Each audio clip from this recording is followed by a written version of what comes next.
Hello student. आज हम जीव विज्ञान यानी कि बायोलॉजी की ये किताब स्टार्ट कर रहे हैं जो मैंने आपको वीडियो में दिखाई थी। और पूरी की पूरी किताब ये NCERT बेस्ड है ये। तो इस किताब को हम शुरू से कवर करेंगे क्योंकि बायोलॉजी के क्वेश्चन ज़्यादातर इसमें पूछे जाते हैं। तो स्टार्टिंग से हम इसको कवर करेंगे। तो सबसे जो पहला चैप्टर है वो जीवन की उत्पत्ति से संबंधित है, किस तरीके से पृथ्वी पर जीवन की शुरुआत हुई। फिर इस तरीके से हम आगे नेक्स्ट कवर करेंगे। तो पहला चैप्टर है इसमें जीवन की उत्पत्ति से संबंधित प्रमुख सिद्धांत। ठीक है। तो पृथ्वी पर जीवन की उत्पत्ति और कैसे हुई, पृथ्वी पर जो जीवन है वो किस तरीके से हुआ। तो इसमें दिया गया है ये एक ऐसा प्रश्न है जिसके प्रति प्रारंभ से ही मनुष्य में जिज्ञासा रही है। मनुष्य में जिज्ञासा रही है कि मनुष्य की उत्पत्ति कैसे हुई है मन में उसकी।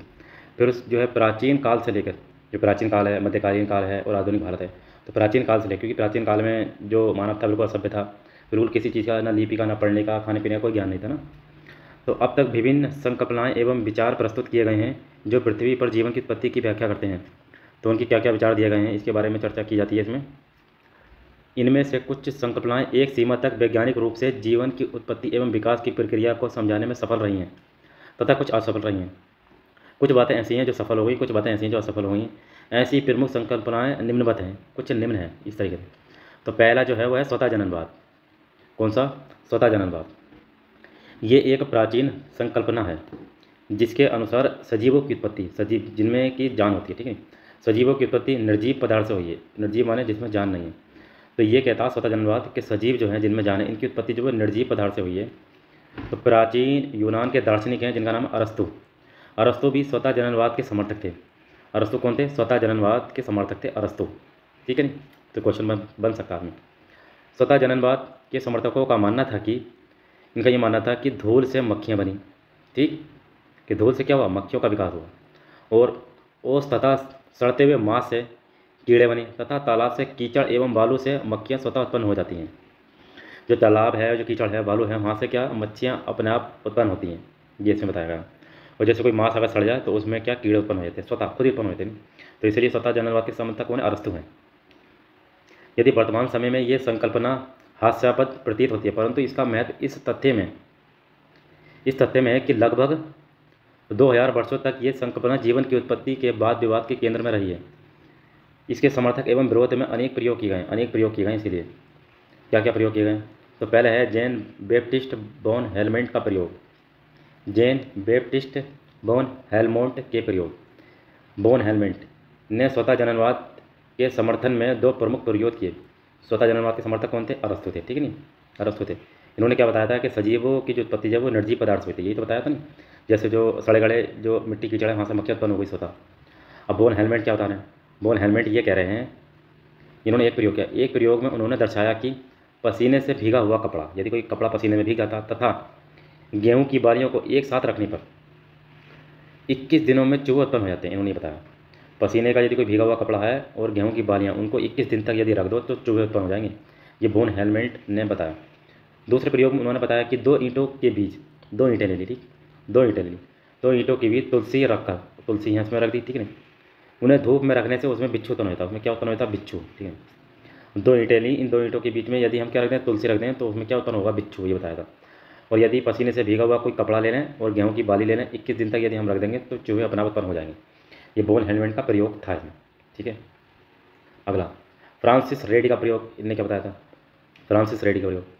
इसने क्या करा? इसने अपने प्रयोगों के माध्यम से स्वतः जननवाद के संस्थापक कौन थे? अरस्तु का खंडन कर दिया, यानी कि उसका इन्होंने विरोध करा। और जो बोन बैप्टिस्ट थे उन्होंने उसका क्या करा था? समर्थन किया था। तो इन्होंने इसका खंडन किया। इन्होंने क्या बताया? इन्होंने बताया कि फ्रांसिस रेडी ने बताया कि 3 बोतलों में जंतुओं का उबला हुआ मांस रखा। 3 बोतल नहीं, 3 बोतल नहीं, 1 2 3 बोतल नहीं, और इसमें क्या रखा? मांस रखा जंतुओं का। ठीक, मांस रखा। उनमें से एक बोतल को कॉर्क से, एक बोतल को इन्होंने क्या बंद करा? कॉर्क से बंद करा। और दूसरी बोतल को इन्होंने, एक बोतल को कॉर्क से एवं एक बोतल को कपड़े से बंद किया। दूसरी बोतल को इन्होंने कपड़े से बंद किया और एक बोतल को इन्होंने खुला छोड़ दिया। ये कॉर्क से बंद है, ये कपड़े से बंद है, और इस बोतल को खुला छोड़ दिया। कुछ दिनों के बाद इन्होंने देखा कि जो खुले मुंह वाली बोतल में कीड़े उत्पन्न हो गए।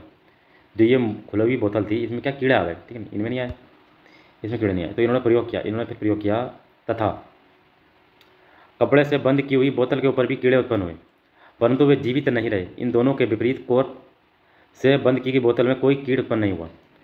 जो बोतल आपने कपड़े से बींद की थी, अंदर तो कीड़ा नहीं आया लेकिन उसके ऊपर कीड़े थे। और जो बोतल कॉर्क से बंद की थी उसमें क्या कीड़ा बिल्कुल भी ही नहीं था। और तीसरे नंबर की बोतल जो खोली छोड़ी थी उसके अंदर कीड़े उत्पन्न हो गए थे अंदर। तो इससे रेड्डी ने यह निष्कर्ष निकाला कि मांस जो है वो लार्वा यानी कि कीट है, लार्वा माने कीड़े, स्वयं उत्पन्न नहीं होते, बल्कि मक्खियाँ जब मांस पर अंडा देती हैं तभी ऐसा संभव हो पाता है। उन्होंने बताया कि मांस पर जो कीड़ा है वो खुद उत्पन्न नहीं होता, वो कैसे होता है, जब मक्खियाँ जो है मांस पर अंडा देती हैं तो ऐसा होता है, इन्होंने बताया। ठीक, इन्होंने खंडन किया था, इन्होंने फ्रांसिस रेड्डी ने। और इसके पहले थे बॉन बैप्टिस्टा, इन्होंने उसका समर्थन किया था, इन्होंने उसका खंडन किया था, स्वतः जननवाद का। अब है जीव जननवाद, नंबर 2 जीव जननवाद। यह सिद्धांत स्वतः जननवाद के विरोध में विकसित हुआ, स्वतः जननवाद के विरोध में विकसित हुआ जीव जननवाद। इस सिद्धांत के अनुसार सजीव पदार्थों की उत्पत्ति केवल सजीव पदार्थों से हुई है, किसी निर्जीव पदार्थ से नहीं। और स्वतः जननवाद क्या कहता है, सजीव पदार्थ की उत्पत्ति निर्जीव से हुई है। और जीव जननवाद कहता है कि सजीव की उत्पत्ति किससे हुई है, सजीव से हुई है। और ये संकल्पना किसने दी थी, 1858 में रुडोल्फ विर्चो ने दी थी। किसने दी, रुडोल्फ विर्चो ने ये प्रस्तुत की थी। और स्वतः जननवाद के संस्थापक कौन थे, अरस्तु थे। फिर 1864 में लुई पास्चर ने हंस की गर्दन की आकृति वाले फ्लास्कों का निर्माण किया। हंस की गर्दन क्या होती है, लंबी होती है, तो लुई पास्चर ने हंस की गर्दन ली। ठीक है, तो जीव जननवाद के वो गए रुडोल्फ विर्चो। तो लुई पास्चर ने क्या करा, एक हंस की गर्दन ली। इन फ्लास्कों में वायु तो प्रवेश कर सकती है, परंतु धूल कण तथा अन्य सूक्ष्म पदार्थ प्रवेश नहीं कर सकते। तो जो गर्दन है पतली सी हंस की, इसमें हवा आराम से चली जाएगी, लेकिन अगर धूल मिट्टी के कण आ जाए तो वो इसमें प्रवेश नहीं कर पाएंगे, अटक जाएंगे। ठीक है, तो लुई पास्चर ने मांस का शोरबा को उबाल कर, मांस का कोई मांस लिया, उसको उबाला, उसका जो उसकी तरी जो बन गई तरी, उसे जीवाणु विहीन कर लिया, यानी कि जीवाणु उसमें कोई तथा इसे हंस की गर्दन के आकृति वाले कुछ फ्लास्कों में रख दिया। लुई पास्चर ने कुछ फ्लास्कों का मुंह बंद कर दिया तथा कुछ फ्लास्कों का मुंह खुला छोड़ दिया। कुछ दिनों के बाद फ्लास्कों का परीक्षण किया और उन्होंने पाया कि जो फ्लास्क के मुंह बंद थे उसमें सूक्ष्म जीवों की उत्पत्ति नहीं हुई। जिनके मुंह बंद थे उनमें सूक्ष्म जीवों की उत्पत्ति नहीं हुई, और जिनके मुंह खुले थे उनमें सूक्ष्म जीवों की उत्पत्ति हो गई। इस प्रयोग से लुई पास्चर ने यह निष्कर्ष निकाला कि सजीव की उत्पत्ति केवल सजीव से ही हुई है, निर्जीव से नहीं। इसी प्रकार उन्होंने अन्य प्रयोगों से यह भी सिद्ध किया कि वायु जीवों की वृद्धि नहीं करती। तो लुई पास्चर ने ये एक्सपेरिमेंट किया था। अब आता ब्रह्मांडवाद। जीवों की उत्पत्ति के संबंध में वैज्ञानिक रिक्टर ने वर्ष 1865 में ब्रह्मांडवाद प्रस्तुत किया। इस सिद्धांत के अनुसार पृथ्वी पर विद्यमान जीवों की उत्पत्ति पृथ्वी पर नहीं हुई, बल्कि ये ब्रह्मांड के अन्य ग्रहों से साधारण कणों एवं बीजाणुओं के रूप में पृथ्वी पर आए हैं। तो ब्रह्मांड में उत्पत्ति किसी जीव से नहीं, उन्होंने बताया कि गिरोह से क्या कण आ गए, बीजाणु आ गए इनसे पृथ्वी पर। फिर वैज्ञानिक हेल्महोल्ट्ज़ ने सन 1884 में अनुमान लगाया कि पृथ्वी पर गिरते उल्कापिंड के साथ जीव द्रव्य किसी न किसी रूप में पृथ्वी पर आ पहुँचे हैं। वैज्ञानिक हेल्महोल्ट्ज़ ने बताया कि उल्कापिंड गिरे हैं और उन्हीं के साथ कोई ना कोई जीव द्रव्य आ गया है और जिससे पृथ्वी पर जीवन की उत्पत्ति हो गई है। नोबेल पुरस्कार के विजेता हैं रसायन की शास्त्री हैं अर्हेनियस ने सन 1890 में ये विचार प्रस्तुत किया कि जीव जो है संपूर्ण ब्रह्मांड में व्याप्त है तथा उनका बीजाणु एक स्थान से दूसरे स्थान तक स्वतंत्र रूप में विचरण करता है। अगला आपका रासायनिक संश्लेषण का सिद्धांत और पदार्थवाद। जीवों की उत्पत्ति के विषय में यह परिकल्पना रूसी जैव रासायनिक, जिनका नाम है AI ओपेरिन, ठीक है, AI ओपेरिन, ठीक है, ने 1924 में प्रस्तुत की थी। और द ओरिजिन ऑफ लाइफ नामक पुस्तक में ओपेरिन ने मत व्यक्त किया कि जीवन की मूल उत्पत्ति अथवा आदिरस में कार्बन आधारित अणुओं की क्रमिक रासायनिक विकास के परिणाम स्वरूप हुई है। लगभग इसी समय एक ब्रिटिश जीव विज्ञानी JBS हाल्डेन, ठीक है, ने ओपेरिन के पदार्थवाद के समान सिद्धांत प्रस्तुत किया। इसीलिए इस संकल्पना को सामान्य ओपेरिन हाल्डेन संकल्पना कहा जाता है। इस संकल्पना के प्रमुख बिंदु निम्नलिखित हैं, जैसे पृथ्वी का वातावरण अपने विकास के प्रारंभिक चरण में अपचायक था, अर्थात इसमें क्या था, ऋण आवेश का आधिक्य था और मुक्त ऑक्सीजन की कमी थी, यानी कि ऋण आवेशों का चार्ज था और मुक्त इलेक्ट्रॉन की कमी थी। ऐसी स्थिति में ऊर्जा की किसी बाह्य स्रोत यानी परावैंगनी प्रकाश की उपस्थिति में सरल कार्बनिक यौगिकों का संश्लेषण हुआ।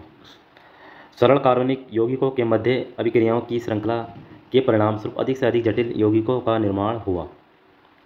जैसे अमीनो अम्ल का निर्माण हुआ, बसीय अम्ल का निर्माण हुआ, मीथेन का, शर्करा का, प्यूरिन्स का। जीव द्रव्य के निर्माण में इन कार्बनिक यौगिकों की महत्वपूर्ण भूमिका है, इसलिए यौगिक जीवन की उत्पत्ति का आधार बने। कार्बनिक यौगिकों के संयोजन से इन यौगिकों के बहुलक का निर्माण हुआ, जैसे शर्करा, मंड, ग्लाइकोजन, सेलुलोज, पॉलीसेकेराइड, बसीय अम्ल, वसा का निर्माण हुआ।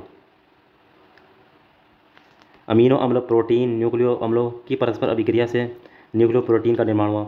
न्यूक्लियोप्रोटीन में स्वतः द्विगुणन का गुण होता है, इसलिए इनसे नील हरित शैवाल के समान प्रारंभिक जीवों की उत्पत्ति हुई।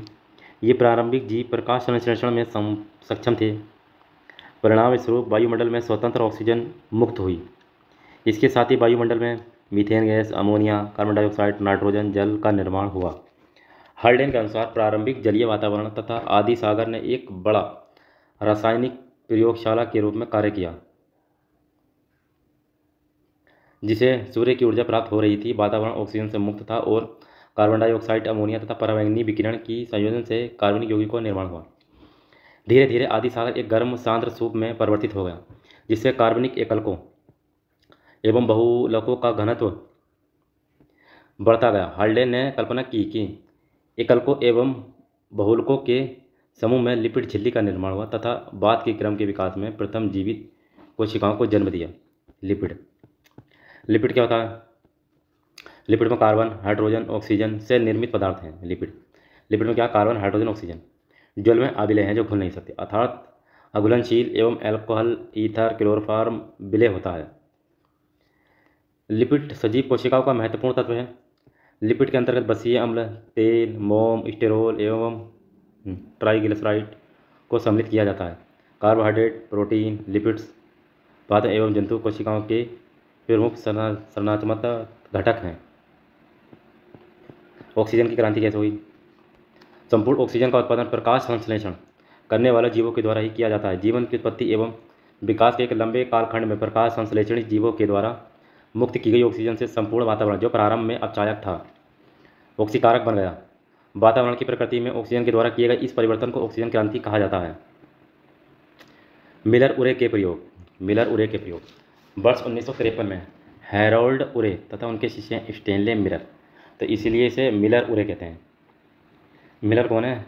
उरे के शिष्य, ठीक है। इन्होंने ओपेरिन हेल्डोन संकल्पना के परीक्षण के लिए कुछ प्रयोग किए। उन्होंने एक फ्लास्क में जल, मीथेन, अमोनिया तथा हाइड्रोजन गैस लेकर पृथ्वी के प्रारंभिक वातावरण के समान स्थितियां उत्पन्न की तथा उसमें विद्युत धारा के लगातार प्रवाह से उच्च ऊर्जा प्रभावित की। एक सप्ताह के बाद मिलर ने पाया कि फ्लास्क में उपस्थित अमोनिया और मीथेन रासायनिक अभिक्रियाओं में उपयोग की जा चुकी थी, जिसके परिणामस्वरूप कार्बन डाई मोनोऑक्साइड तथा नाइट्रोजन का निर्माण हुआ। जल में एक गहरे रंग के पदार्थ का एकत्रण हो गया। इस प्रयोग से उत्पन्न कुछ पदार्थों की पहचान नहीं की जा सकी है, परंतु यह निश्चित हो गया कि इसमें कार्बनिक बहुलकों की उपस्थिति थी। जलीय विलेय का परीक्षण करने पर यह पाया गया कि इसमें विभिन्न अमीनो अम्लों, बसीय अम्लों, हाइड्रोक्सी अम्ल, एमाइटाइड उत्पादों की उपस्थिति थी। जीवन की उत्पत्ति के चरण के बारे में चर्चा करते हैं। जीवन की उत्पत्ति ओपेरिन द्वारा प्रतिपादित जीवन की उत्पत्ति के विभिन्न चरणों को अध्ययन में सरलता के दृष्टिकोण से दो भागों में विभाजित किया गया है। जैसे एक है रासायनिक विज्ञान, एक है जैव विज्ञान, ठीक है नहीं। तो रासायनिक विज्ञान में जीवों के रासायनिक विकास में निम्नलिखित 4 चरण शामिल हैं। इसमें पहला चरण है इसमें साधारण अणुओं का निर्माण, दूसरा चरण है कार्बनिक अणुओं का निर्माण, तीसरा है जटिल कार्बनिक यौगिकों का निर्माण, चौथा है अणुओं का क्रियाशील, ठीक है नहीं। तो पहला चरण हम इसमें पता है कि करके साधारण अणुओं का निर्माण। साधारण अणु जैसे कौन कौन होते हैं? पृथ्वी के वायुमंडल में उपस्थित हाइड्रोजन, ऑक्सीजन, कार्बन डाइऑक्साइड तथा नाइट्रोजन जैसे हल्के परमाणुओं के संयोग से जल, अमोनिया तथा मीथेन जैसे साधारण यौगिकों का निर्माण हुआ। तो हाइड्रोजन हुआ, ऑक्सीजन हुआ, कार्बन डाइऑक्साइड हुआ, नाइट्रोजन हुआ, जल, अमोनिया, मीथेन, ये कैसे हैं? हल्के यौगिक हैं, ठीक है नहीं, साधारण यौगिक हैं। प्रारंभ में पृथ्वी का तापमान अधिक होने के कारण ये यौगिक गैसीय अवस्था में ही रहे। शुरू में कैसे थे? गैसीय अवस्था में थे, लेकिन पृथ्वी का तापमान कम होने के कारण ये बादलों का निर्माण हुआ एवं लगातार वर्षा के परिणाम स्वरूप संपूर्ण भूमि में जलमग्न हो गए। पहले ये कैसे थे? गैसीय अवस्था में थे, लेकिन जब पृथ्वी का तापमान जब कम हुआ तो ये वर्षा के रूप में भूमि पर बह गए और समुद्रों का निर्माण इनसे हुआ। वर्षा के कारण वायुमंडल में उपस्थित अमोनिया हुआ, मीथेन समुद्र के जल में घुल गए और वैज्ञानिकों का अनुमान है कि प्रथम जीवों की उत्पत्ति समुद्र में इन्हीं यौगिकों के संश्लेषण से हुई है। ये होता है। दूसरा चरण क्या है? कार्बनिक अणुओं का निर्माण। मीथेन के साथ यौगिकों के संयोग से न्यूक्लियोटाइड्स व अन्य कार्बनिक यौगिकों का निर्माण हुआ। जिन कार्बनिक यौगिकों का प्रारंभिक समुद्र में निर्माण हुआ था, उन्होंने जीवों की उत्पत्ति में महत्वपूर्ण भूमिका निभाई थी। विभिन्न प्रकार की जैसे शर्करा, ग्लिसरीन, बसी अम्ल, अमीनो अम्ल, पिरिमिडीन, प्यूरीन थे इसमें। सूर्य व आकाशीय विद्युत से प्राप्त ऊर्जा तथा परस्पर घर्षण के कारण वायु में परमाणुओं के मध्य रासायनिक क्रियाएं हुई, जिनके परिणामस्वरूप अमोनिया व अन्य यौगिकों का निर्माण हुआ। तीसरा चरण है आपका जटिल कार्बनिक यौगिकों का निर्माण। जटिल जो कार्बनिक होते हैं, जटिल कॉम्प्लेक्स, ठीक है नहीं।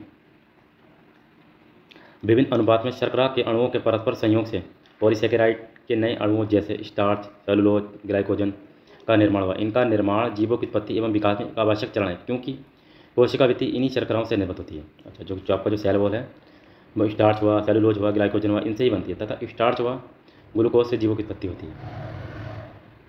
अन्य रासायनिक क्रियाओं से ग्लिसरीन व बसी अम्लों के संयोग से फैट का निर्माण हुआ। इसी प्रकार अमीनो अम्लों से प्रोटीन का भी निर्माण हुआ। जीवों की उत्पत्ति में प्रोटीन का महत्वपूर्ण योगदान है। प्रोटीन के अणु रासायनिक संरचना की दृष्टि से सबसे बड़े अणु माने जाते हैं, क्योंकि कुछ प्रोटीन में 1 लाख से अधिक अमीनो अम्लों का संयोजन होता है। चौथा चरण जो है वो अणुओं की क्रियाशीलता। मीथेन, अमोनिया व जल के अणुओं की क्रियाशीलता के कारण प्यूरीन, पिरिमिडीन का निर्माण हुआ। इनमें से कुछ का रासायनिक संयोजन शर्करा व फास्फोरस के साथ हुआ, जिससे प्यूरीन, शर्करा, फॉस्फेट व पिरिमिडीन न्यूक्लियोटाइड्स का निर्माण हुआ। सैकड़ों हजारों न्यूक्लियोटाइड्स के रासायनिक संयोग से अत्यंत जटिल अणु बने, जिन्हें न्यूक्लिक अम्ल कहा जाता है। समुद्र के जल में न्यूक्लिक अम्लों का निर्माण जीवन की उत्पत्ति की दिशा में एक महत्वपूर्ण घटना थी। पॉलीसेकेराइड, वसा, प्रोटीन तथा न्यूक्लिक अम्ल में परस्पर रासायनिक क्रियाएं होती रही हैं और न्यूक्लिक अम्ल का निर्माण होता रहा है। न्यूक्लियोप्रोटीन समुद्र के कार्बनिक और अकार्बनिक पदार्थों से ठीक अपने समान अणुओं का निर्माण कर सकते थे, अर्थात इसमें स्वतः द्विगुणन की क्षमता थी। समुद्र में जो कार्बनिक पदार्थ की कमी होने से भौतिक रासायनिक परिवर्तनों के कारण न्यूक्लियोप्रोटीन्स व संगठन में कुछ परिवर्तन हुए। इस प्रकार उत्परिवर्तन द्वारा नए प्रोटीन न्यूक्लियोप्रोटीन का निर्माण होने लगा। इस प्रक्रिया में जो न्यूक्लियोप्रोटीन प्रतिद्वंदिता में अधिक सक्षम सिद्ध हुए, उनकी संख्या बढ़ती गई, तथा जो न्यूक्लियोप्रोटीन इस प्रतिद्वंदिता में सफल नहीं हुए, वे नष्ट हो गए। अगला था आपका जैव विकास। कोशिका का निर्माण आपका कैसे होता है? उत्परिवर्तन के कारण जो नए प्रोटीन उत्पन्न हुए वे अत्यधिक चिपचिपे थे, इसलिए वे समूहों का निर्माण करने लगे। अनेक न्यूक्लियोप्रोटीन के समूह जल, खनिज, लवण तथा कार्बोहाइड्रेट आदि पौष्टिक पदार्थों की बूंद तदरस रचनाओं के आवरण से घिर गई। ये कोशिका निर्माण का पहला चरण था। कोशिका निर्माण के इस मत से वैज्ञानिक का एक वर्ग सहमत नहीं है, जिसका मानना है कि न्यूक्लियोप्रोटीन अत्यंत जटिल पदार्थ है, जिसका निर्माण केवल जीवित कोशिका में ही हो सकता है। इस कारण यह कहना न्यूक्लियोप्रोटीन पहले बने और बाद में कोशिका का निर्माण हुआ अतार्किक गलत है। पहले कोशिका बनी, बाद में न्यूक्लियोप्रोटीन बने। ऐसा अनुमान है कि इस प्रकार की कोशिका का निर्माण लगभग 3 अरब वर्ष पूर्व हुआ होगा, ये बताया। और दक्षिण अफ्रीका की अफसादी चट्टानों में पाए गए, दक्षिण अफ्रीका की कौन सी चट्टान? अफसादी चट्टानों में पाए गए जीवाणु यूवी बैक्टीरियम आइसोलेट्स के जीवाश्म 3 अरब वर्ष पुराने हैं, जिससे जीवन की उत्पत्ति का सबसे प्राचीन प्रमाण माना जाता है। उद्विकास किस तरीके से हुआ? जीवों की उत्पत्ति के संबंध में 2 प्रमुख सिद्धांत प्रस्तुत किए गए हैं। उद्विकास, उपार्जित लक्षणों का वंशानुक्रम सिद्धांत लेमार्कवाद ने दिया, और प्राकृतिक चयन का सिद्धांत डार्विनवाद ने दिया। तो प्राकृतिक चयन का सिद्धांत किसने दिया? डार्विनवाद ने दिया। उपार्जित लक्षणों का वंशानुगत सिद्धांत किसने दिया? लेमार्कवाद ने दिया। उपार्जित लक्षणों का वंशानुगति सिद्धांत लेमार्कवाद ने दिया। अब इसमें ये क्या बताते हैं? ये सिद्धांत 1808 ईस्वी में फ्रांसीसी प्रकृति वैज्ञानिक जे.बी. लेमार्कवाद के द्वारा फिलोसफिक जूलॉजिकल नामक पुस्तक में प्रस्तुत किया। तो लेमार्कवाद की पुस्तक कौन सी है? फिलोसफिक, क्या नाम है इसका? फिलोसफिक जूलॉजी, ठीक है नहीं, फिलोसफिक जूलॉजी की किताब का नाम है, ठीक है, फिलोसफिक जूलॉजी। इस सिद्धांत के अनुसार वातावरण में होने वाले परिवर्तनों का जीवों की शारीरिक संरचना एवं व्यवहार पर प्रभाव पड़ता है। परिवर्तित वातावरण के अनुसार स्वयं को अनुकूलित करने के क्रम में जीवों के द्वारा कुछ अंगों का प्रयोग अधिक किया जाता है एवं कुछ अंगों का प्रयोग कम किया जाता है। इस कारण उनमें कुछ विशेषताएं उत्पन्न हो जाती हैं। जीवों द्वारा अपने जीवन में उपार्जित की गई ये विशेषताएं उनकी संतानों में भी हस्तांतरित होती हैं। ये किसने दिया था? लेमार्कवाद ने दिया था ये सिद्धांत। और फिलोसफिक जूलॉजिकल इनकी पुस्तक का नाम है। लेमार्कवाद की पुस्तक का नाम है फिलोसफिक जूलॉजिकल। प्राकृतिक चयन का सिद्धांत डार्विनवाद ने दिया। ब्रिटिश प्रकृति वैज्ञानिक चार्ल्स डार्विन, कौन? चार्ल्स डार्विन की पुस्तक है दी ओरिजिन ऑफ स्पीसीज। इनकी पुस्तक का नाम है दी ओरिजिन ऑफ स्पीसीज। और विकास का सिद्धांत दिया। इस सिद्धांत के अनुसार सभी जीवों की उत्पत्ति एक कोशिकीय सरल जीव हुई। सिर्फ में क्या? एक सेल है इसमें। अर्थात वर्तमान विश्व की सभी जीव प्रजातियां मूलतः एक दूसरे से संबंधित हैं। चार्ल्स डार्विन का यह मानना है कि जिनकी पुस्तक है द ओरिजिन ऑफ स्पीसीज कि जीवन की उत्पत्ति निर्जीव पदार्थों से तथा जटिल जैविक संरचना वाले जीवों का विकास एक लंबे समय में अपेक्षाकृत सरल संरचना जीवों से हुआ है। जीवों के विकास की प्रक्रिया में उनमें कुछ आनुवंशिक परिवर्तन होते रहे हैं जो अगली पीढ़ी में परिलक्षित होते हैं। इस प्रक्रिया को उत्परिवर्तन कहते हैं। क्या कहते हैं? उत्परिवर्तन कहते हैं। ऐसा परिवर्तन जो जीवों को प्रकृति के अनुकूल बनाने में सहायक होते हैं वे अगली पीढ़ी में स्थानांतरित होते हैं तथा शेष परिवर्तन समाप्त होते हैं। ऐसे परिवर्तन जो एक पीढ़ी से दूसरी पीढ़ी में चले गए और फिर जो कुछ परिवर्तन समाप्त हो उन्हें उत्परिवर्तन। दूसरा, प्रकृति द्वारा निर्धारित ये प्रक्रिया चयन कहलाती है तथा प्रकृति के अनुकूल बेहतर परिवर्तन वाले जीवों का अस्तित्व में बने रहना योग्यतम की उत्तरजीविता कहलाती है। लेमार्कवाद और डार्विनवाद में दोनों में अंतर क्या है? लेमार्कवाद की पुस्तक का क्या नाम था? जूलॉजिकल, ठीक है नहीं। और डार्विनवाद की पुस्तक का क्या नाम था? The origin of species. तो लेमार्कवाद क्या कहते हैं? इसके अनुसार सभी जीवों में एक आंतरिक जीवन शक्ति होती है। और इसमें क्या? ये सिद्धांत जीवों में किसी आंतरिक जीवन शक्ति के होने में विश्वास नहीं रखते हैं। ये दोनों में अंतर है। अगला, नई आवश्यकताएं तथा इच्छाएं जीवों की संरचना एवं व्यवहार में परिवर्तन करती हैं। डार्विनवाद के अनुसार जीवों की आवश्यकताएं और इच्छाएं जो है प्राकृतिक चयन का आधार नहीं बनाती हैं। किसी अंग का उपयोग अधिक किया जाए तो वे अधिक विकसित एवं सक्षम बनता है, जबकि न उपयोग किए जाने वाले अथवा कम उपयोग किए जाने वाले अंग अल्प विकसित व क्षमताहीन रहते हैं। किसी अंग का विकास अथवा ह्रास उसमें होने वाले अनवरत परिवर्तन तथा रूपांतरण के कारण होता है। लेमार्कवाद के द्वारा अपने अस्तित्व के लिए संघर्ष की संकल्पना को नहीं मानता है और डार्विनवाद में जीवों के द्वारा अस्तित्व के लिए संघर्ष को विशेष महत्व दिया गया है। जीवों द्वारा अपने जीवन काल में उपार्जित किए गए सभी लक्षण अपनी संतानों में हस्तांतरित हो जाते हैं और डार्विनवाद के अनुसार केवल उपयोगी तथा परिवर्तन ही अगली पीढ़ी में स्थानांतरित होते हैं। तो ये चित्र ये दिया गया के माध्यम से उपार्जित लक्षणों का वंशाणु का सिद्धांत लेमार्कवाद ने दिया और प्राकृतिक चयन का सिद्धांत डार्विनवाद ने दिया, जिनकी पुस्तक है द ओरिजिन ऑफ स्पीसीज और फिलॉसफी जूलॉजिकल इनकी पुस्तक का नाम है। ठीक है, ये बीगल यात्रा के बारे में बताता और ये जीवधारियों के गुण के बारे में बताता। तो चार्ल्स डार्विन ने 1821-36 ईस्वी के मध्य HMS बीगल नामक जहाज़ से अनेक महाद्वीपों की यात्रा की। इस यात्रा से एक अनुभव प्राप्त किया, मुख्यतः उद विकास के सिद्धांत का विकास करने में महत्वपूर्ण भूमिका निभाई है। HS जहाज का नाम था HM जहाज। और विश्व के सभी जीवधारियों में कुछ सामान्य गुण पाए जाते हैं जिनके आधार पर निर्जीव पदार्थों से उनका विभेद किया जा सकता है। जीवधारियों गुण के प्रमुख गुण निम्न प्रकार हैं। सजीवों के प्रमुख गुण जैसे कोशिकीय संगठन, श्वसन, उपचायक, पोषण, वृद्धि एवं विकास, प्रजनन, आनुवंशिकता, समस्थिति, संवेदनशीलता, ये किसके सजीवों गुण हैं जिनमें क्या होती है? जान होती है। ठीक है नहीं। तो एक एक करके हम इसके बारे में चर्चा करते हैं। कोशिकीय संगठन, प्रत्येक जीव की शारीरिक संरचना कोशिकाओं से निर्मित होती है। यानी कि जितने भी जो जीव हैं उनकी संरचना किससे बनी होती है? कोशिका से बनी होगी। ठीक है नहीं, यानी कि उसमें सेल हो गई होगा। सजीव कोशिका की रचनात्मक एवं कार्यात्मक इकाई है। कौन सी? रचनात्मक कार्यात्मक इकाई है। ठीक। श्वसन की बात करें, श्वसन सजीवों का सबसे प्रमुख लक्षण है। सजीव यानी सजीव जिनमें जान होती है श्वसन क्रिया में ऑक्सीजन ग्रहण करते हैं तथा कार्बन डाइऑक्साइड उपार्जित करके विभिन्न शारीरिक क्रियाओं हेतु कार्बोहाइड्रेट, वसा एवं प्रोटीन का विघटन करते हैं तथा जैविक क्रियाओं हेतु ऊर्जा प्राप्त करते हैं। यानी श्वसन करेंगे तो ऑक्सीजन ग्रहण करेंगे और कार्बन डाइऑक्साइड को क्या करेंगे? छोड़ेंगे। किसके माध्यम से? कार्बोहाइड्रेट, वसा, प्रोटीन। उपापचय क्या होता है? जीवों के शरीर में कोशिकाओं में विभिन्न प्रकार की जैव रासायनिक क्रियाएँ संपन्न होती हैं। तो जो अपने जो शरीर हैं उसमें विभिन्न प्रकार की क्रियाएँ संपन्न हो रही हैं जिन्हें हम क्या कहते हैं? उपापचय कहते हैं। उपापचय क्या कहते हैं? कि हमारे जो शरीर है उसके अंदर क्या अनेक प्रकार की क्रियाएँ होती हैं जिनको हम उपापचय कहते हैं। पोषण, सभी जीव स्वपोषण अथवा प्रपोषण के माध्यम से अपने पोषण, अनुरण तथा जैविक क्रियाओं की पूर्ति हेतु आवश्यक ऊर्जा की प्राप्ति करते हैं। आवश्यक ऊर्जा लेते हैं किसी न किसी माध्यम से। पादप सेल अथवा स्वपोषी सजीव हैं, ये अपना भोजन क्या बनाते हैं? स्वयं बनाते हैं। पादप और शेर अपना भोजन क्या बनाते हैं? स्वयं बनाते हैं। जो प्रकाश संश्लेषण के माध्यम से स्वयं अपना भोजन निर्मित करते हैं। प्रकाश के द्वारा अपना भोजन नियमित करते हैं, कहते हैं स्वपोषी। स्वपोषी का मतलब होता है जो भोजन स्वयं बनाते हैं। और विषम पोषी का मतलब होता है जो दूसरे पर आश्रित रहते हैं।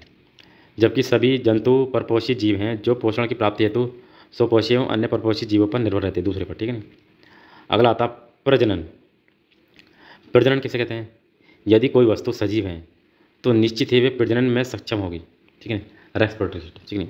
सजीव है तो सजीव जो लैंगिक यानी सेक्सुअल तथा अलैंगिक असेक्सुअल प्रजनन के माध्यम से अपने समान सजीवों को जन्म देता है। प्रजनन का मतलब वही होता है यदि कोई सजीव वस्तु है तो उनकी पीढ़ी जरूर होगी, ठीक है ना। इस प्रकार वे अपनी जाति की निरंतरता व अस्तित्व को बनाए रखते हैं। आनुवंशिकता किसे कहते हैं? आनुवंशिकता उसे कहते हैं सजीवों की आनुवंशिक सूचनाएं एक पीढ़ी से दूसरी पीढ़ी तक स्थानांतरित होती हैं। आनुवंशिक यानी कि एक पीढ़ी फिर दूसरी पीढ़ी फिर तीसरी पीढ़ी आनुवंशिक। यदि कोई इसको एक रोग है तो दूसरे को रोग हो जाए फिर तीसरे रोग हो जाए, इसे कहते हैं कि आनुवंशिक लक्षण, यानी किसी पीढ़ी से ये रोग चला रहा। अगला आता है समस्थितिकी। सजीव अपने शरीर के आंतरिक वातावरण को स्थित बनाए रखते हैं, अर्थात वे अपने शरीर के तापमान एवं विभिन्न खाद्य पदार्थों की मात्रा एवं संख्या को एक निश्चित सीमा में बनाए रखते हैं। संवेदनशीलता। सजीव बाह्य वातावरण के प्रति अत्यंत संवेदनशील होते हैं। वे बाह्य वातावरण में होने वाले परिवर्तनों के अनुसार स्वयं को अनुकूलित कर सुरक्षित रखने का प्रयास करते हैं। यानी कि बाहर का जो वातावरण है ऐसे रखेंगे अपनों को कि बाहर का वातावरण उन पर क्या अटैक नहीं करे, ठीक है नहीं, स्वयं को क्या रखेंगे, सुरक्षित रखेंगे। अब यहाँ से आपका होता है जीव विज्ञान स्टार्ट। इससे पहले की थ्योरी अपने वो चली थी कि किस चीज़ का कैसे कैसे विकास होता है, तो अब होता है जीव विज्ञान का विकास। पूरी हम ये किताब NCERT पढ़ रहे हैं। अर्थात बायोलॉजी शब्द का प्रयोग सबसे पहला 1801 ईस्वी में किसने दिया था? लेमार्क तथा ट्रेवी रेनर्स नामक वैज्ञानिकों ने दिया था। लेमार्क बाद वही थे जिनकी पुस्तक का नाम क्या था? जूलॉजिकल, ठीक है नहीं, वही थे। बायोलॉजी शब्द का प्रयोग ग्रीक भाषा के 2 शब्दों से बना है, एक बायोस अर्थात जीवन और दूसरा लोगोस। लोगोस का मतलब होता है अध्ययन, यानी कि जीवों का अध्ययन करना बायोलॉजी कहलाता है। तो बायोलॉजी का जिसने दिया था लेमार्क और ट्रेवी रेनर्स ने 1801 ईस्वी में शब्द, और ये कैसा ग्रीक भाषा का शब्द है बायोलॉजी। अब बायो आ गया तो बायो का मतलब होता है लाइफ यानी कि जीवन, और लोगोस माने अध्ययन करना, यानी कि जीवन का अध्ययन करना, उसी को हम बोलते हैं बायोलॉजी। मानव द्वारा स्वयं के हित के लिए जीवधारियों के अध्ययन को व्यवहारिक जीव विज्ञान तथा मात्र मानव मस्तिष्क में उत्पन्न होने वाली विभिन्न तरह की जिज्ञासा को शांत करने के लिए किए गए जीवधारियों के अध्ययन को सैद्धांतिक रूप से जीव विज्ञान कहते हैं। इस प्रकार जीव विज्ञान जीवन का अध्ययन तथा जीवन का विज्ञान है। विज्ञान की यह शाखा जीव विज्ञान तथा जीवन की विविध क्रियाओं से संबंधित है, जिसमें जीवन की उत्पत्ति एवं विकास, जीवन की संरचना, उनके वर्गीकरण, उनके आनुवंशिकी का अध्ययन किया जाता है। अध्ययन की सुविधा के लिए जीव विज्ञान को मुख्यतः 2 शाखाओं में विभाजित किया गया है। पहले जो बांटा गया वह जंतु विज्ञान, जिसमें जंतुओं का अध्ययन किया जाएगा और जिसके जनक कौन है? अरस्तु। अरस्तु को स्वतः जननवाद का जनक भी माना जाता है, स्वतः जननवाद का, ठीक है। और दूसरा वनस्पति विज्ञान, जिसमें पेड़ पौधों का अध्ययन किया जाएगा, जिसके जनक कौन है? थियोफ्रैक्टस, ठीक है नहीं। जंतु विज्ञान के जनक कौन? अरस्तु। वनस्पति विज्ञान के जनक थियोफ्रैक्टस। और बायोलॉजी शब्द का प्रयोग किसने किया था? लेमार्क और ट्रेवी रेनर्स ने 1801 ईस्वी में। अब हम पहले पढ़ते हैं जंतु विज्ञान, जिसमें जंतुओं का अध्ययन किया जाएगा। तो जंतु विज्ञान जीव विज्ञान की शाखा के अंतर्गत जंतु जगत का अध्ययन किया जाता है, जिसके अंतर्गत जंतुओं जैसे मनुष्य, पशु, पक्षी, कीट, सरीसृप, जिसके अंतर्गत जंतुओं संरचना, उद्विकास, वर्गीकरण, उनके व्यवहार तथा वैश्विक वितरण आदि का अध्ययन शामिल है इसमें। यूनान के विद्वान अरस्तु को जंतु विज्ञान का जनक माना जाता है, ठीक है नहीं। जो पीछे हमने पढ़े हैं ये स्वतः जननवाद के जनक भी माने जाते हैं अरस्तु। वो अरस्तु ने बताया था कि क्या बताया था स्वतः जननवाद में, कि जो सजीवों की उत्पत्ति किस से हुई है? एनर्जी पदार्थ से हुई है, नहीं। अरस्तु ने जीव विज्ञान पर विभिन्न पुस्तकें लिखी, जिनमें जंतु इतिहास अत्यंत महत्वपूर्ण है, हिस्टोरिका एनिमेलियम। इसमें लगभग 500 जंतुओं की शारीरिक संरचना, विशेषताएं, जनन एवं अन्य क्रियाओं का वर्णन किया गया है। वनस्पति विज्ञान के जनक कौन है? थियोफ्रैक्टस, जिसमें पेड़ पौधों का अध्ययन किया जाएगा। वनस्पति विज्ञान के अंतर्गत वनस्पति के उद्भव, विकास, आकार के प्रजनन, उनके वातावरण अनुकूल एवं भौगोलिक वितरण आदि का अध्ययन किया जाता है। अरस्तु के शिष्य हैं थियोफ्रैक्टस। थियोफ्रैक्टस कौन है? अरस्तु के शिष्य हैं। इनने अपनी पुस्तक हिस्टोरिका प्लांटेना तथा on the college of plants में वनस्पतियों को उनके आकार, स्थानिकता, प्रजनन के प्रकार एवं व्यवहारिक उपयोग के आधार पर विभिन्न वर्गों में वर्गीकृत किया है। थियोफ्रैक्टस कौन है? अरस्तु के शिष्य हैं ये, ठीक है, जो वनस्पति विज्ञान के जनक माने जाते हैं।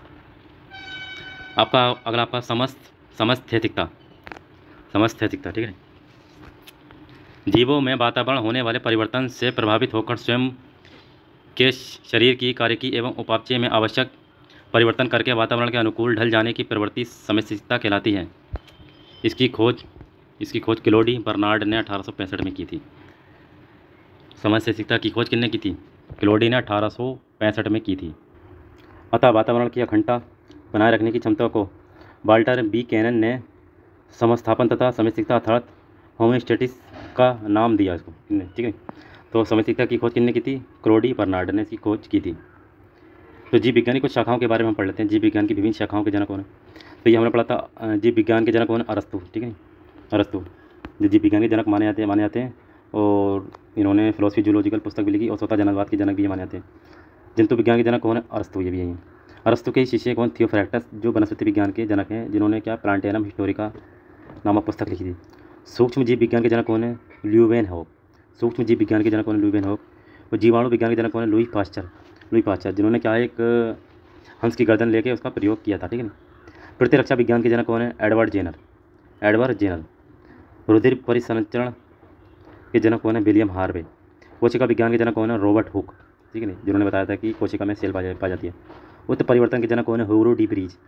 कवक विज्ञान के जनक कौन है? एंटन डी बेरी। पादप शरीर क्रिया विज्ञान के जनक कौन है? जूलियस सैक्स। आधुनिक वनस्पति विज्ञान के जनक कौन है? कैरोलस लीनियस, ठीक है। मॉडर्न हिस्ट्री बॉटनी, इससे कौन है? Carolus Linnaeus. रुधिर वर्ग के जनक कौन है? ब्लड के कार्ल स्टीनर। वर्गीकी अथवा वर्गीकरण विज्ञान के जनक कौन है? Carolus Linnaeus. और आधुनिक विज्ञान के जनक भी कौन है? कैरोलस लीनियस है। अंतःस्राव विज्ञान के जनक कौन है? Thomas Alva Edison. आनुवंशिकी के जनक कौन है? ग्रेगर जॉन मेंडल है। आनुवंशिकी के जनक कौन है? Gregor John Mendel. आधुनिक आनुवंशिकी के जनक कौन है? टी.एच. मॉर्गन। भारतीय पुनरावृत्ति विज्ञान के जनक कौन है? बीरबल साहनी। आनुवंशिक अभियांत्रिकी के जनक कौन है? पॉल वर्ग। शैवाल विज्ञान के जनक कौन है? William Henry Harvey. भारतीय शैवाल विज्ञान के जनक कौन है? M.O.P. अयंगर। भारतीय पारिस्थितिकी के जनक रामदेव। औषधि विज्ञान के जनक हिप्पोक्रेटस। जीवाश्म विज्ञान के जनक लियोनार्डो दा विंची। सूक्ष्मदर्शिकी के जनक एंटनी बोन ल्यूवेनहॉक। जीन विज्ञान के जनक कौन है? एंडरसन। वनस्पति विज्ञान की कुछ शाखाएं, जैसे एंथ्रोलॉजी में क्या पुष्पों का अध्ययन किया जाता है। डेंड्रोलॉजी में वृक्ष एवं झाड़ियों का अध्ययन किया जाता है। इकोनोमो बॉटनी में आर्थिक महत्व के पौधों का अध्ययन किया जाता है। फ्लोरिकल्चर में सजावटी जो पुष्प हैं उनके सजाने के लिए संवर्धन का अध्ययन किया जाता है फ्लोरिकल्चर में। जेनेटिक्स के आपका लक्षण क्या है? आनुवंशिक लक्षण, तो उसका विभिन्नताओं का अध्ययन किया जाता है। हेरिडिटी पैतृक लक्षणों व संतति में पहुँचने का अध्ययन है ये। हिस्टोलॉजी में ऊतकों का अध्ययन किया जाता है। हिस्टोलॉजी में ऊतकों का अध्ययन। प्लांट मार्फोलॉजी, इसमें पादपों की आकारिकी की संरचना का अध्ययन किया जाता है, प्लांट मार्फोलॉजी। माइकोलॉजी में कप्पों का अध्ययन किया जाता है। पेलियोबोटनी में पादप जीवाश्मों का अध्ययन किया जाता है। फाइकोलॉजी में शैवालों का अध्ययन। फार्मेकोलॉजी में औषधीय पादपों का अध्ययन। फिजियोलॉजी में विभिन्न पादप जैविक क्रियाओं का अध्ययन। बायोलॉजी में जीवाणुओं का अध्ययन। और एग्रोनोमोलॉजी में फसली पादपों का अध्ययन किया जाता है। एग्रोनोमोलॉजी में हॉर्टिकल्चर में फल एवं सब्जियों का अध्ययन। टिश्यू कल्चर में कृत्रिम विधियों से ऊतकों का संवर्धन का अध्ययन।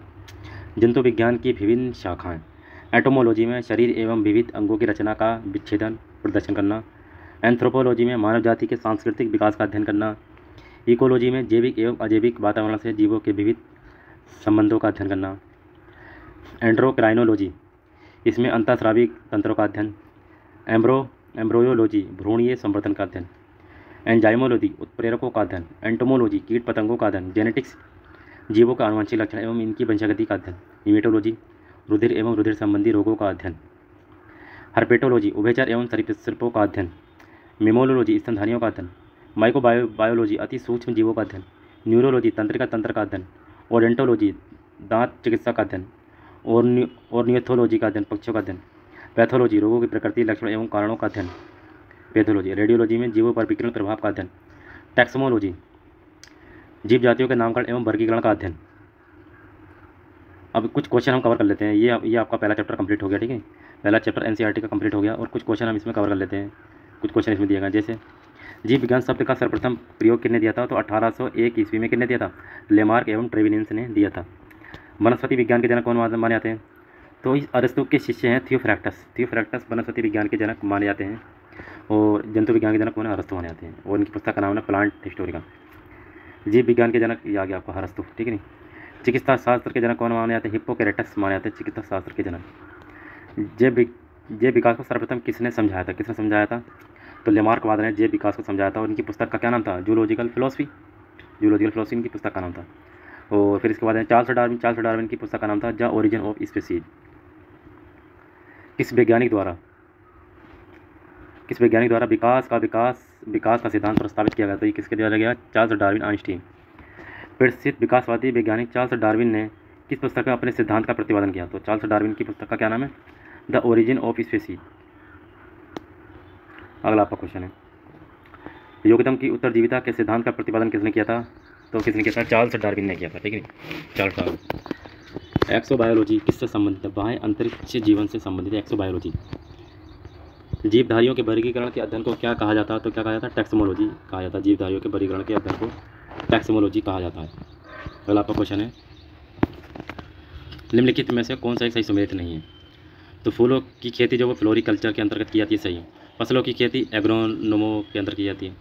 तो इसमें सब्जियों की खेती गलत है, इसका आंसर फसलों की खेती पोमोलॉजी के अंदर की जाती है। तो राइट आंसर हो गया सी। 11वां क्वेश्चन, पक्षी विज्ञान के अंतर्गत किसका अध्ययन किया जाता है? पक्षियों का अध्ययन किया जाएगा। डीएनए फिंगरप्रिंट का प्रयोग किसकी पहचान के लिए किया जाता है? तो किसकी उपयुक्त सभी के लिए किया जाता है? तो माता पिता हो, बलात्कारी हो, चोर हो, उसके लिए सभी के लिए किया जाता है डीएनए परीक्षण का जन्म। निम्नलिखित तत्वों में से कौन सा पृथ्वी पर जीवन की उत्पत्ति के लिए उत्तरदायी था? तो पहले क्या आया था? कार्बन आया था, हाइड्रोजन था, नाइट्रोजन था, और बहुत सारे जो यौगिक थे इसमें, ठीक है। चार्ल्स डार्विन के विकास के सिद्धांत के अनुसार जिराफ की गर्दन लंबी है। क्यों लंबी है?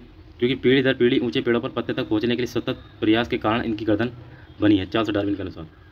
जो पीछे चित्र था, इनकी गर्दन पहले छोटा हुआ, फिर पेड़ बड़ा हुआ, फिर बड़ा हुआ, तो इससे सतत प्रयास के साथ इनकी गर्दन बढ़ती गई है, ठीक है।